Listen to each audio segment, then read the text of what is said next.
Assalamualaikum warahmatullahi wabarakatuh. Sebelumnya izinkan saya dan teman saya memperkenalkan diri.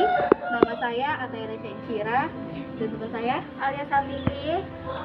Jadi kali ini kami dari kelompok 3 ingin melakukan interview kepada kakak terkait bisnis yang telah kakak lakukan. Sebelumnya saya minta tolong kepada kakak untuk memperkenalkan diri, untuk nama, kelas, dan kira-kira bisnis apa yang kakak lakukan. Perkenalkan, nama saya Eka Farah dari kelas 12 Akuntansi 3. Waktu itu saya berjualan aksesoris.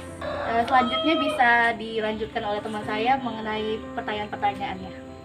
Bagaimana mengawali bisnisnya? Waktu itu pertama menyiapkan modal. Modalnya beberapa dari uang saya pribadi, terus ada ditambahin sama kakak saya sendiri. Habis itu disatukan, baru akhirnya mencari-cari barang yang lagi tren, baru akhirnya dijual. Apa yang menjadi motivasi untuk membangun bisnisnya? Waktu itu karena emang desakan dari tugas sekolah, tapi selain dari tugas sekolah emang pengen mencoba pengalaman baru untuk berbisnis walaupun masih kecil-kecilan. Setelah itu karena emang tugas sekolah jadi wajib, udah gitu aja.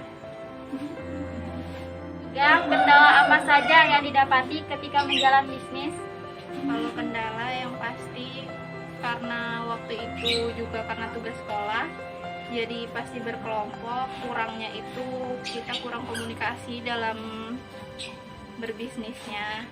Terus buat kontennya tuh jadi jarang karena masing-masing punya kesibukan sendiri. Selanjutnya, apa saja keuntungan yang didapat saat menjalankan bisnis? Kalau keuntungan yang pasti ada laba dari bisnis itu sendiri, terus pengalaman dalam berbisnis, menghadapi konsumen dan sesama teman. Apa yang diperlukan ketika membangun bisnis? Yang diperlukan pertama pasti niat, terus modal, sama komunikasi sama teman. Apa tips dan triknya ketika gagal atau kurang semangat dalam menjalankan bisnis? Kalau tips triknya pasti pertama kalian ngebuka usaha pasti ada motivasi sama tujuan akhir, apalagi dalam berkelompok. Jadi setelah gagal, coba bangun lagi dari awal karena semuanya nggak ada yang sempurna di awal.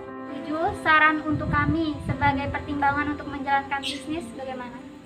Yang pasti harus saling berkomunikasi sesama temannya, karena bisnis bukan kalian sendiri yang menjalankan. Terus dibagi tugasnya, dan itu tugasnya wajib banget dilakukan, jangan sampai lengah.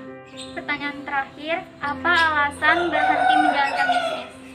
Alasannya sebenarnya saya masih bisnis itu sendiri, saya yang megang sendiri, cuman karena masih ada kesibukan yang lebih prioritas, jadi saya off-kan dulu, nanti bakalan dibuka lagi. Selesai nih, jadi pertanyaannya. Terima kasih banget untuk kakak, kami dari kelompok 3. Semoga kami bisa mendapatkan pengalaman atas yang telah kakak berikan. Sekian dari saya, wassalamualaikum warahmatullahi wabarakatuh.